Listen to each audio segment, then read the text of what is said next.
ബദ്രിനാഥ് ക്ഷേത്രം. ബദ്രിനാഥ് ക്ഷേത്രം ഇന്ത്യയിലെ ഏറ്റവും പുണ്യമേറിയ വിഷ്ണു ക്ഷേത്രങ്ങളിൽ ഒന്നാണ്. ഇത് ഉത്തരാഖണ്ഡ് സംസ്ഥാനത്തിലെ ഗഡ്വാൾ ഹിമാലയ മേഖലയിൽ അളകനന്ദ നദിയുടെ തീരത്താണ് സ്ഥിതി ചെയ്യുന്നത്. ഹിന്ദുമതത്തിലെ 4 ധാമങ്ങളിൽ ഒന്നായ ഈ ക്ഷേത്രം ഭഗവാൻ മഹാവിഷ്ണുവിന്റെ ബദ്രിനാരായണ രൂപത്തിന് സമർപ്പിച്ചിരിക്കുന്നു. ചരിത്രം. പുരാണങ്ങൾ പ്രകാരം മഹാവിഷ്ണു ഈ പ്രദേശത്ത് തപസ്സനുഷ്ഠിച്ചപ്പോൾ മഹാലക്ഷ്മി ബദ്രി വൃക്ഷത്തിന്റെ രൂപത്തിൽ അദ്ദേഹത്തിന് തണൽ നൽകി. അതിനാലാണ് ഈ സ്ഥലം ബദ്രിനാഥ് എന്ന പേരിൽ അറിയപ്പെടാൻ തുടങ്ങിയത്. 8ാം നൂറ്റാണ്ടിൽ ജീവിച്ചിരുന്ന പ്രശസ്ത തത്വചിന്തകനായ ആദി ശങ്കരാചാര്യരാണ് ഈ ക്ഷേത്രം ഇന്നത്തെ രീതിയിൽ പുനരുദ്ധീകരിച്ചത് എന്നാണ് വിശ്വസിക്കപ്പെടുന്നത്.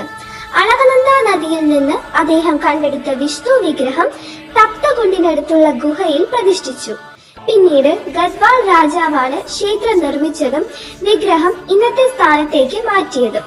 ക്ഷേത്രത്തിലെ പ്രധാന പ്രതിഷ്ഠ ഭഗവാൻ ബദ്രിനാരായണനാണ്. ഏകദേശം 1 മീറ്റർ ഉയരമുള്ള കറുത്ത ശാലിഗ്രാം ശിലയിൽ നിർമ്മിച്ച വിഗ്രഹമാണ് ഇവിടെ ആരാധിക്കുന്നത്. ക്ഷേത്രത്തിന്റെ പ്രത്യേകതകൾ. സമുദ്രനിരപ്പിൽ നിന്ന് ഏകദേശം 3133 മീറ്റർ ഉയരത്തിലാണ് ക്ഷേത്രം. ഹിമാലയൻ മലനിരകളാൽ ചുറ്റപ്പെട്ട മനോഹരമായ പ്രദേശത്താണ് ഇത് സ്ഥിതി ചെയ്യുന്നത്. വർഷത്തിൽ ഏകദേശം 6 മാസം മാത്രമാണ് ക്ഷേത്രം തുറന്നിരിക്കുന്നത്. സാധാരണയായി ഏപ്രിൽ അവസാനം അല്ലെങ്കിൽ മെയ് ആദ്യവാരം ക്ഷേത്രം ഭക്തർക്കായി തുറക്കും. ഒക്ടോബർ അവസാനം അല്ലെങ്കിൽ നവംബർ ആദ്യവാരം മഞ്ഞുകാലം ആരംഭിക്കുന്നതോടെ ക്ഷേത്രം അടയ്ക്കും. ഈ 6 മാസക്കാലം വിഗ്രഹം ജോഷിമഠിലെ നരസിംഹ ക്ഷേത്രത്തിലേക്ക് മാറ്റി അവിടെയാണ് പൂജകൾ നടത്താറുള്ളത്. ക്ഷേത്രത്തിന്റെ ഘടന. ഒരു ബുദ്ധവിഹാരത്തിന്റെ മാതൃകയോട് സാദൃശ്യമുള്ളതാണ് ക്ഷേത്രത്തിന്റെ മുൻഭാഗം. വർണ്ണാഭമായ പെയിന്റിങ്ങുകളാൽ മനോഹരമാണ് ഇതിന്റെ മുഖപ്പ്. ക്ഷേത്രത്തിന് പ്രധാനമായും 3 ഭാഗങ്ങളുണ്ട്. ഗർഭഗൃഹം, പ്രധാന വിഗ്രഹം സ്ഥിതി ചെയ്യുന്ന സ്ഥലം. ദർശൻ മണ്ഡപം, ഭക്തർക്ക് പ്രാർത്ഥിക്കാനുള്ള ഇടം. സഭാ മണ്ഡപം, ഭക്തർ ഒത്തുകൂടുന്ന ഹാൾ. പ്രധാന ആകർഷണങ്ങൾ.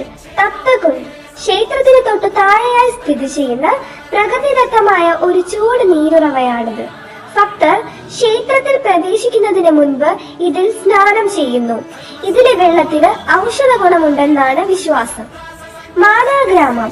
ബദ്രിനാഥിൽ നിന്ന് വെറും 3 കിലോമീറ്റർ മാത്രം അകലെയുള്ള ഈ ഗ്രാമം ഇന്ത്യയുടെ അവസാനത്തെ അതിർത്തി ഗ്രാമമായി അറിയപ്പെടുന്നു. വേദവ്യാസൻ മഹാഭാരതം രചിച്ചതെന്ന് വിശ്വസിക്കപ്പെടുന്ന വ്യാസഗുഹ ഇവിടെയാണ്. ഹിന്ദു വിശ്വാസ പ്രകാരം ബദ്രിനാഥ് ദർശനം പാപങ്ങളിൽ നിന്ന് മോചനം